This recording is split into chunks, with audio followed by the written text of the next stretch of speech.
Love it. I'm probably the most musical non-musician I know. I listen to music and consume music voraciously. I've been thinking about this series for a long time because this is the kind of thing that I'm super passionate about and I love talking about. If you find me and bring up a band I'm following or just music in general, you can get me going for a long time. I love talking about music. I love listening to music. I love listening to music with other people. I love going to live shows and hearing live artists. I love singer-songwriters like Matt and some of our other musicians that we have.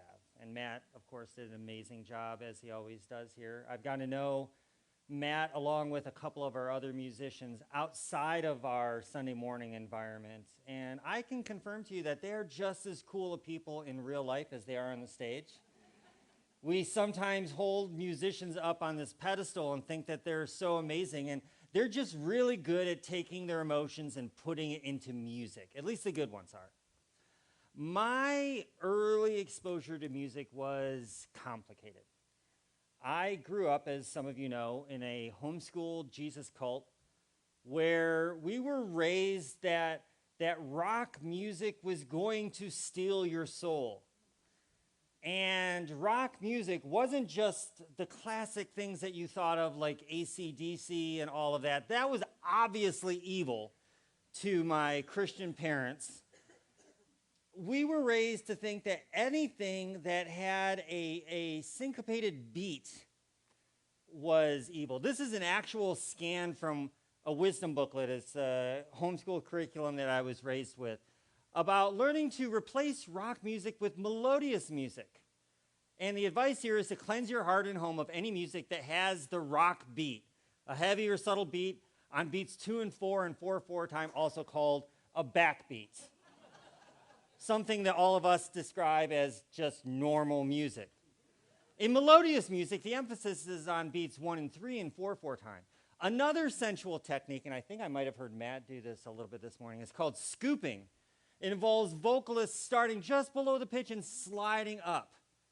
And that's sensual, in case you didn't realize it. If you ever hear an artist do something like that, they're bringing out those evil carnal desires.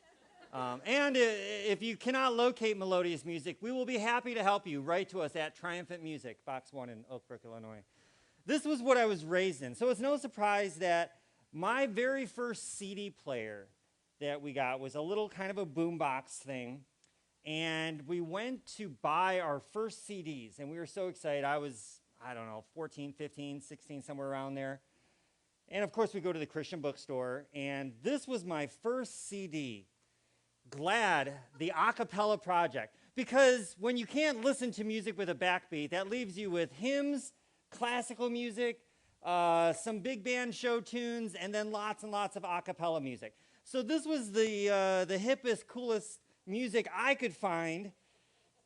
It's not very hip or cool. I'll play you a little clip if you want to hear it. So this is the kind of music I was rocking out to as a teenager. Almighty fortress is our God, a bulwark never failing.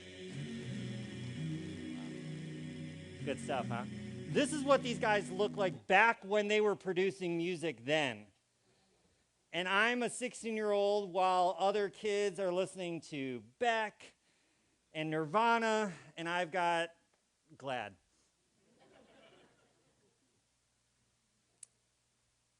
My musical life has come a long way since then. I was raised with all of these restrictions around music and morality and life. And so my first 20 years, which is usually a very formative period of life in your musical tastes, my first 20 years was skewed in a very odd direction. The music didn't reflect what I either naturally wanted to listen to or even what I enjoyed. I was listening to what I thought was right and good and clean and pure. And the good news is, since then, I've had the opportunity to rebuild my entire musical repertoire to discover new artists. And the nice thing about being raised, one of the few perks, I guess, to being raised in a homeschool Jesus cult, where you're only listening to stuff like these guys, is that when you're discovering new music later in life, it's just as exciting. It's just that you're doing it way behind schedule. So in my 20s and 30s, there was a period of time where I was a youth pastor. And it was great because I could go through my grunge phase along with all the kids in my youth group. This was the first time I kind of grew my hair out a little bit longer. And we would go to rock shows, and man, did I enjoy rocking it out and really listening to that rock music. And then my musical taste evolved and continued to evolve. And then through the years, I became an avid consumer of music. Something I've done for, I think, since about 2017 or 18 now, is I've kept a monthly playlist of any new music I discover in that month. It can be a song or an album that came out decades ago or a brand new album. And I put it all, if it's something I listen to once or maybe want to go back and listen to again, and if I like it, I'll put it in this bucket. And then I title it with the month and the year. And I've been doing that for years. And it's a form of like a musical journal. I had someone tell that to me the other day, and I never thought about that, but it is. It's a musical journal. It's a log of the music I'm listening to and consuming that is impacting me on a monthly basis. And I can go back and listen to those albums, those tracks, those playlists, anytime. And I can remember oftentimes, just like you probably can, when you hear a certain song or an album, you know how it takes you back? There's certain playlists and certain months and years that are like a really good vintage. I remember really having a great month in May of 2023, and I was finding new artists and albums, and man, that month's playlist was really long. I consume music in a mindful way, and I think of a phrase that David Byrne of the Talking Heads is known to say quite often. He says, some of the best musicians I know are not musicians, or he sometimes says, some of the best musicians I know don't play an instrument. And David Byrne of the Talking Heads is a pretty eccentric individual, but who loves music and loves pushing the boundaries of music, loves exploring music in all of its forms and facets. And what I hope with this series is for all of us to first rediscover that love of music that maybe has kind of dimmed over the years. Because chances are probably most of you have an era of your life, a period of time, where you were hitting all the concerts and you were going to all the shows and you were really developing your musical taste. And then life comes along, and then those musical tastes oftentimes harden, they solidify, they calcify over time, and then they become set into well-worn grooves. That's why for most people, they don't listen to, past their 60s, to the newer top 40 music or the stuff that kids are listening to these days. Because it sounds so totally different to what they grew up with, what they're familiar with, what you're comfortable with. There's a way that we can engage with music that we know that actually tickles our brain, and it rewards us because our brain likes to see things completed along a certain trajectory. And when there's a song that has a melody to it, and we can predict that melody and know where it goes, our brain feels satisfaction from hearing that melody played out, from hearing those chords resolved at the end of the song.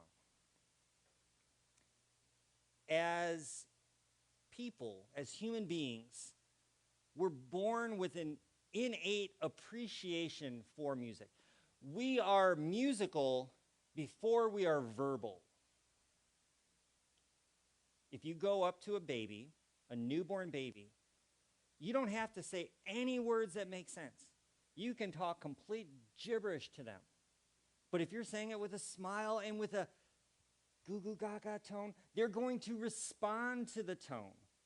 Because infants respond to musical tones and shifts. They can tell happiness and sadness and stress from the tones of our voices even before they understand words. And as we talked about in pre-talk a little bit this morning, not only are we musical before we are verbal, but that musical love and appreciation stays with us even long after we lose our verbal abilities. Some of you have had loved ones who, in their later years, have lost memories of key events in their life, but they can sing a song from their teenage years like it was yesterday. Music therapy is such an enriching practice for those in hospice work, especially for those on their last weeks where they're not communicating as much verbally and their caretakers feel like they're not connecting with them. And then you get a musician or someone with a guitar to play a song that they know and to see the response.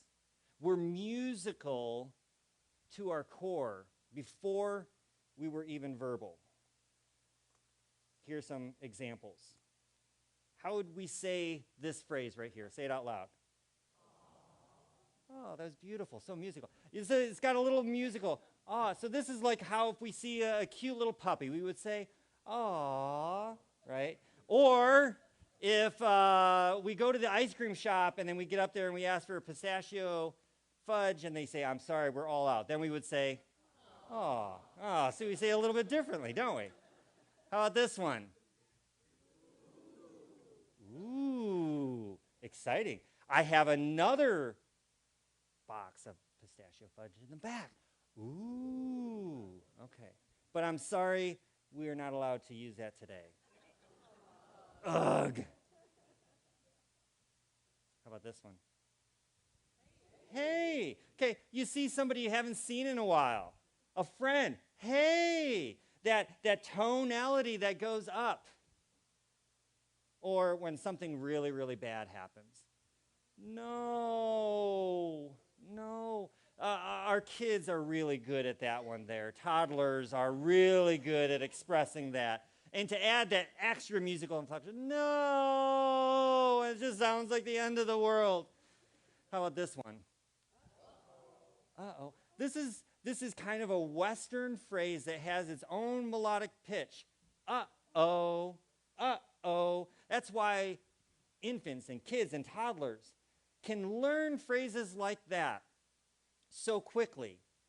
A baby who is not speaking yet can learn to say, uh-oh, uh-oh, uh-oh, because we're musical before we're verbal. Certain phrases can be said to have different meanings depending on the inflection we put on it. So if I were to suggest that after C3 today, we were all going to meet up at the Unicorn and have lunch and drinks, we would say, "Oh, great idea." Okay? But what if I said that instead of going to the Unicorn, we're going to go to McDonald's and all get hash browns? And you know it's a bad idea, but you don't want to hurt my feelings. So we use something called sarcasm, and we say something like, "Oh, great idea." Sarcasm is all about pitch and melody. You can say the same thing seriously, and you can say it sarcastically, and it's all about the pitch and the tone. We're wired to not only appreciate music, but to recognize music very, very early. I'm going to do these little tests here. We're going to see how well you do at this. These are 1 second or less, in some cases, one note of a song. These are some well-known songs that most of you should know. So let's try this and see how well you do at recognizing it. Here's this first one. Wow, you got on the first one. Here's that again for anybody who didn't catch it. Listen close. Got that? Okay, so there we go. So that's Michael Jackson's Beat It. Very good. Now let's try another one here. Wow, okay, here's one more time. Listen close. You hear it? more time. Some of you said it. There you go. There's the YMCA. Good job. And we're all going to do the YMCA. Oh, great idea. Okay. Here's another one for you. Listen close. That was good. We got some classical music lovers. There we go.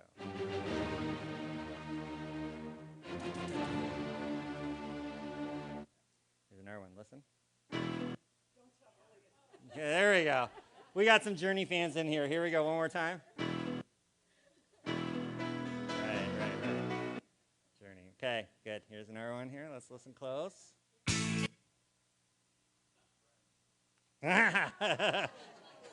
Listen close. David got it.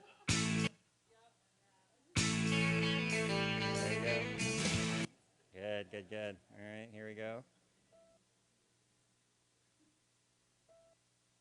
This is a really quiet one. Listen.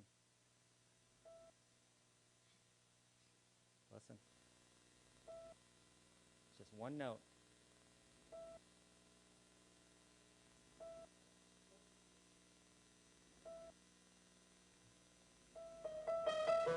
There we go. Okay. Yeah, there we go. Just one note.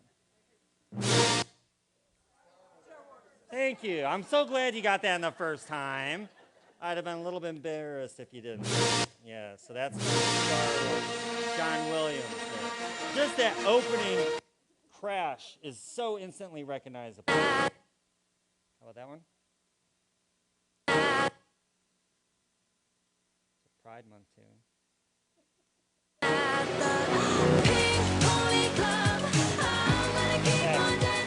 So you get how this works, right? We have this ability to recognize our brains, our consciousness has co-evolved with music. Now, there's lots of anthropologists and people who study this and have studied the formation of music and why we would have needed it evolutionarily. And we know that within the larger animal kingdom, we're not the only ones capable of creating music. There are all sorts of creatures, from birds with their beautiful bird song to the whales in the ocean creating these long, sometimes 45, 55-minute long songs that don't even have repeating elements. They're just long, single compositions. We're musical creatures on a planet with sounds all around us. And music is what helps us to express emotions, to shape identity. There is a way that we can communicate things with music that we can't with words alone.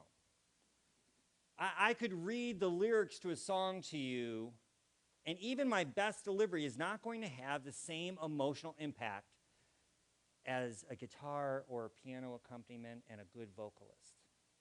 Susan Rogers, in her book called This Is What It Sounds Like, she talks about a personal music identity. She calls it a personal identity. And she says personal identity is a dynamic phenomenon. It changes across time and circumstances. It's in flux most dramatically when we are young and trying to figure out who we want to be and who we could be. That's why for most of us, chances are your musical tastes first formed in your teenage to early 20 years. And maybe it just stopped and never really grew beyond that. Perhaps, though, later in life, you may have either picked up an instrument or had a child or a friend, or you started hanging out with people, and then they started introducing you to new music. So while this early personal identity is formed in our childhood and in our early formative years, that's not the only time that our musical tastes are shaped. That's just the most common and the most well-known in developmental psychology. Music and lyrics in particular, she says, serves as a kind of an encyclopedia of personas. This was such a fascinating idea for me. Music and lyrics serves as a encyclopedia of personas for us to explore and adopt. Lyrics provide us with a private dressing room to try on the words of others to see if we can fit them into our own persona. That's why music is so important for a teenager. If you've raised kids or have nieces and nephews, you know the common state of a teenager is headphones in their ear and a phone in front of their face. And for so many teens, music is deeply connected with their sense of identity, especially kids who are in unsafe homes or experiencing trauma, difficulty at school.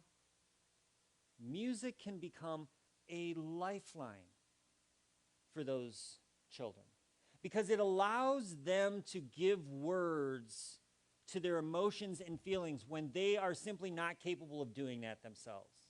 We all know that our prefrontal cortex, the part of our brain that causes us to think logically and clearly, doesn't fully develop until we're later into our 20s.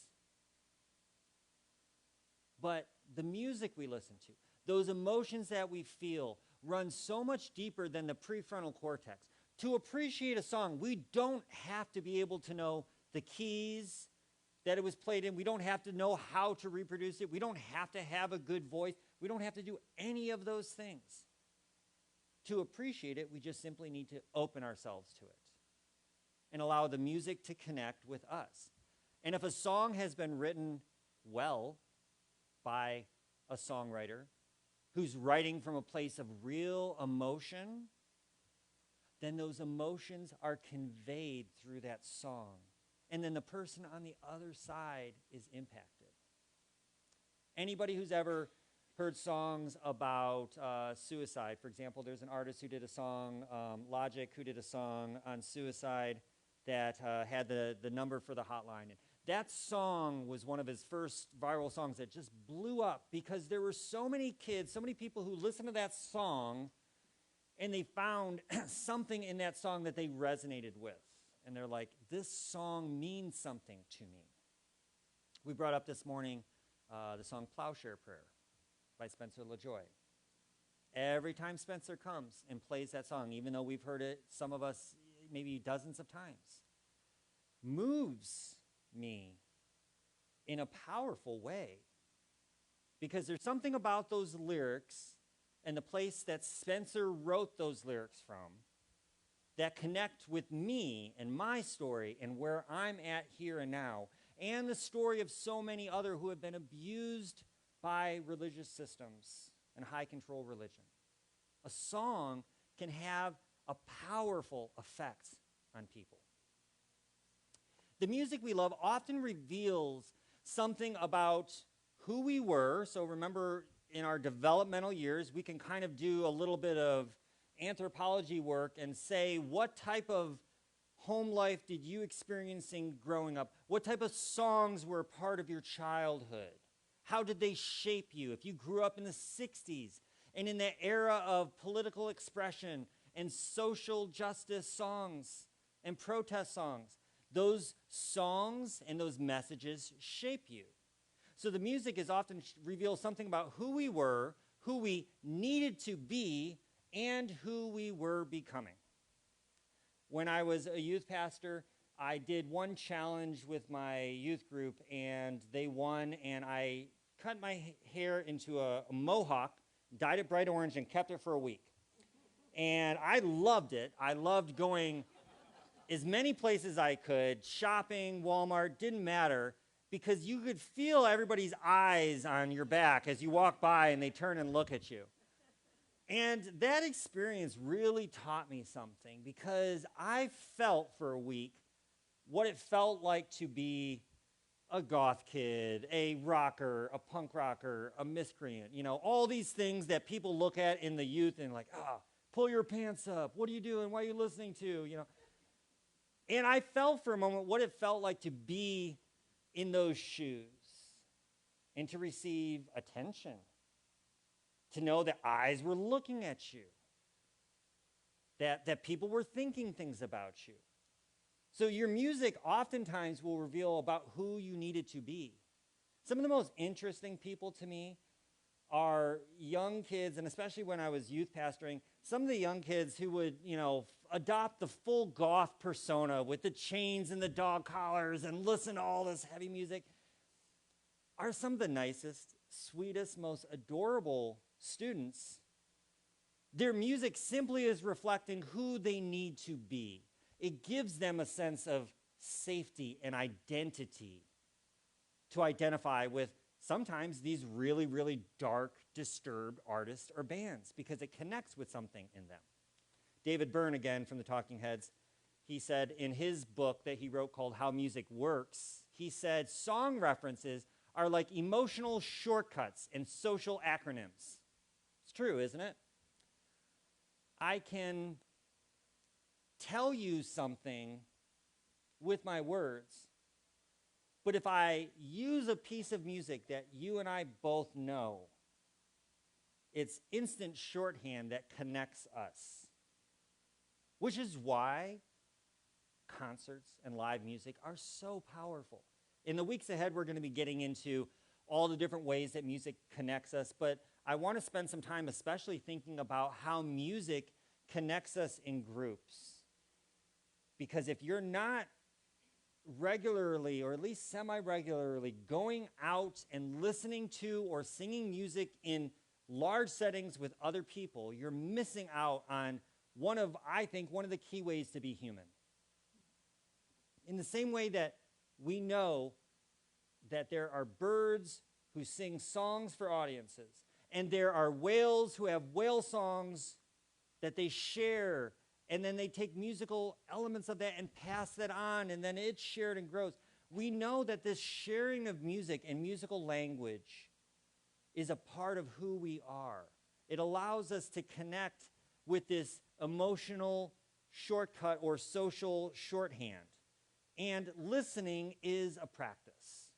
So throughout this series, we're going to come back to this idea about practicing listening to music, which sounds funny. You've probably practiced playing music before. Has anybody taken any type of musical instrument lessons at any point in your life? Raise your hand. Let me see.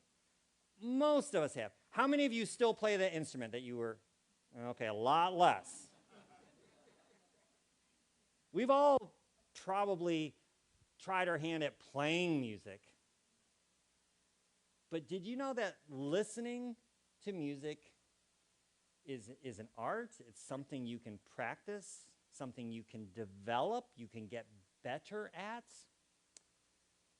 If your musical library feels blah, if it has all of the emotional energy of a beige minivan, and you need some fresh music to connect with, the good news is music is still being created today, and it is easier than ever to access it, even if it is gate-kept by some large companies and corporations. I'm here to tell you, as someone who changed and developed his own musical taste much later in life and then continued to grow and develop my musical taste, some of my most enjoyable times of appreciating music happens right here and now in this time that I'm living in. I don't have to look back on that one U2 concert from 15 years ago or that one show from 20 years ago that was such a good time, because I can still appreciate and live music now. So we're going to be talking in this series about how to develop listening as a practice, how to get better at listening to music. Again, Susan Rogers, in This Is What It Sounds Like, she says, listening is not the same as hearing. It's an active process, not a passive one. See, many of you think you listen to music when you're or many of you think you're listening to it when you're simply hearing it. If it's on in the background, if you're doing other things, that's great, and that's a wonderful use of music. I play music in the background all the time when I'm working or doing other things. But there is a different posture that it takes to actively listen to music rather than passively hearing it. And becoming a competent musical listener, she says, requires curiosity, effort, and love. And if you're willing to bring a little bit of curiosity and wonder to this series, then this summer I think that your musical world could possibly expand a little bit. There's some new artists waiting for you to discover that have songs that are connecting with where you are at in life or situations that you're going through. And those songs are like gifts from the artist to you. When an artist goes through a period of hurt, brokenness, disappointment, betrayal, and then they take those emotions and transform them into a song and then share that song with you, and you going through something similar resonate with the things in that song, that is such a beautiful gift of exchange between two human beings, in some cases two human beings that may never meet one another.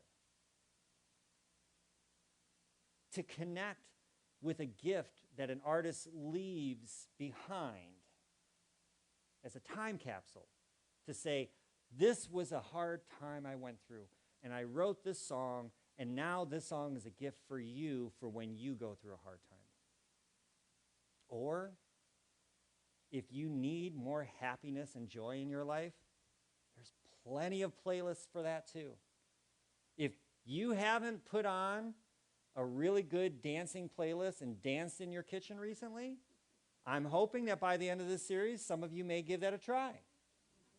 Learning to love and appreciate music is what this series is going to be about, and I'm excited to share this with you. Before I take the stage, or leave the stage, I want to tell you about next week, because next week is kind of tied in, but it's going to be a little bit different. Next week is going to be our Pride Sunday. We're in June, so happy Pride Month to all of you. This is Pride Month, and next Saturday is the Grand Haven Pride Festival.